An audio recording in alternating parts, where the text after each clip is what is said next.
Magandang araw po mga katita. Bali ngayon po ay magluluto ako ng honey glazed chicken.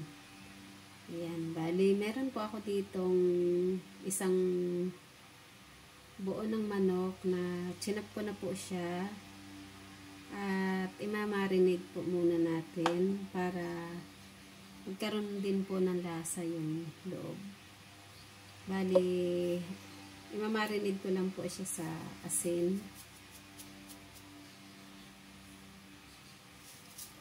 Konting asin lang naman po.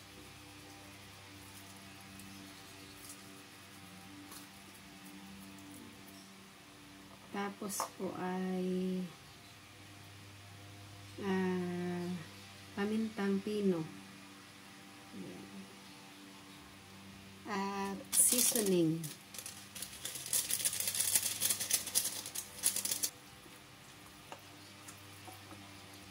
Bali, i-marinate lang po natin siya ng mga 1 oras po hanggang 3 oras.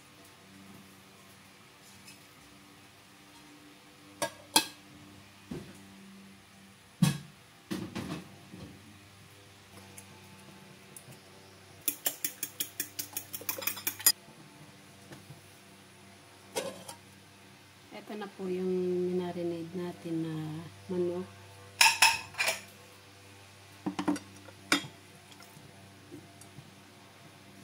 Isasawsaw po muna natin siya sa cornstarch. Then, saka po natin siya isasawsaw sa itlog. Pagkatapos po ay isawsaw po natin siya ulit sa cornstarch. Dahil mainit na po yung mantika natin, pwede na po natin siyang ilagay.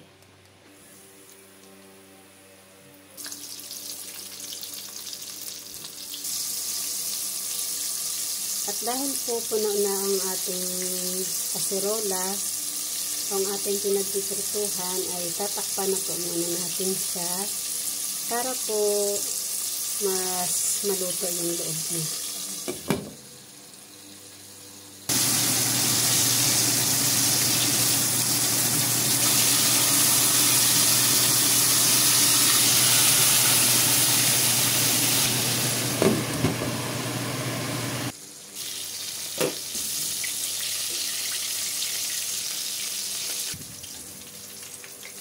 Ayan po mga katita, natapos na po yung aking pagpiprito. Bali ngayon po ay gagawa na tayo ng sauce ng honey glazed chicken. Ayan.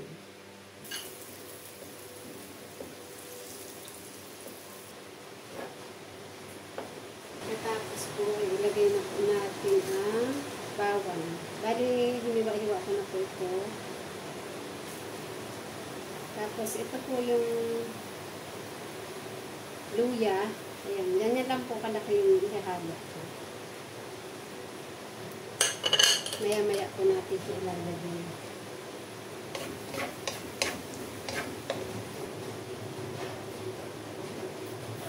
Ilagay na po natin yung luya.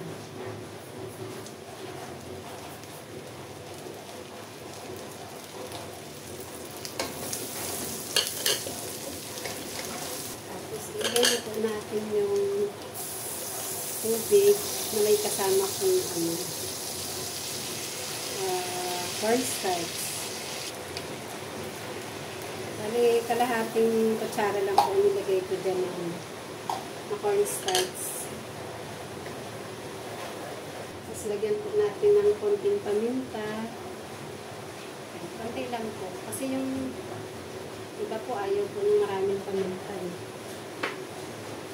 Tapos, kunting asin lang po.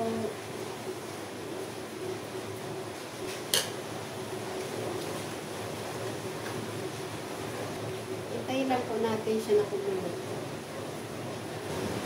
Ayan po, kumulo na po siya. Lagyan na po natin ilagay yung honey.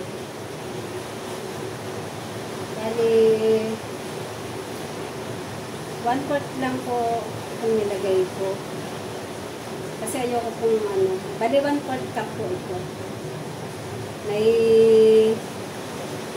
takalan po kasi dito sa trabaho, kaya ayan, tinakal ko na lang po. Ayaw ko po kasi ng masyadong matamis, kaya okay na po yan. Ayan po, kumulo na po siya.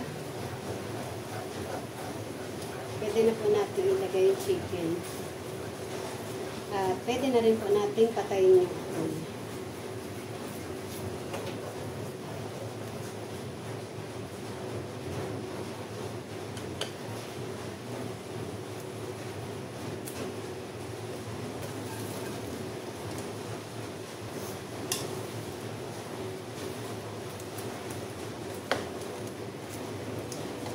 Ganito lang po kasimple ang pagluluto ng honey glazed chicken. Sigurado po ako magugustuhan po ng inyong mga chikiting.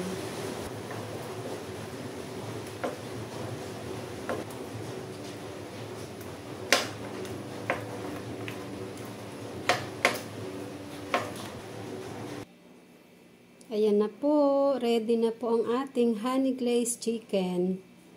Bali, bubudburan ko pa po siya ng kaunting linga. Wala lang po, pandekorasyon lang po yan. Pero pwede naman po talagang lagyan. Para lang po mas maganda siya tingnan.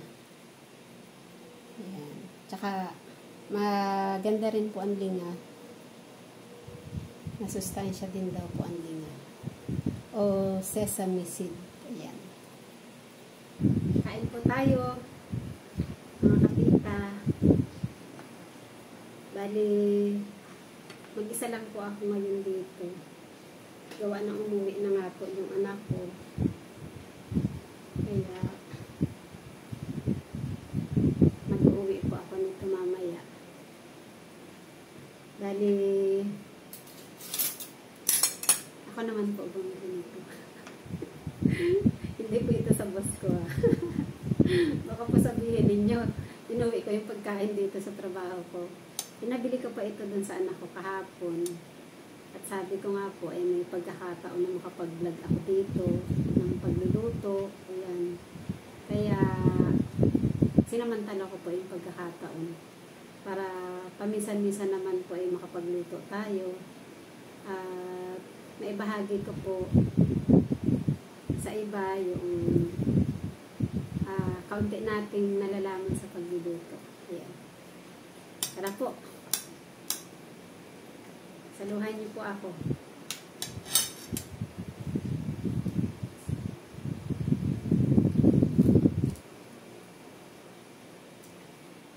Sarap po.